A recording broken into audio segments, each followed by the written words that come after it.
أشرف الأنبياء والمرسلين والعاقبة للمتقين اللهم صل على سيدنا ومولانا محمد وعلى آل سيدنا ومولانا محمد وبارك وسلم.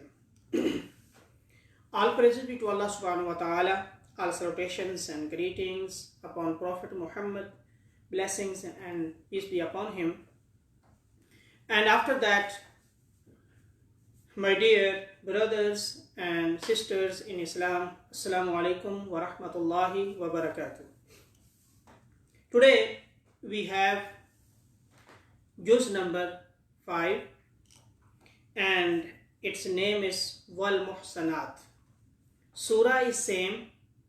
You know, the Surah An-Nisa started with the fourth para, fourth juz, and the same Surah, Surah An-Nisa, the whole juz in fifth juz. Nisa mean women, and Al-Muhsanat is a special women. This means Wal-Muhsanat min al-Nisa illa ma malakat aymanukum, and forbidden to you are also women having husbands except those who come into your legal possession.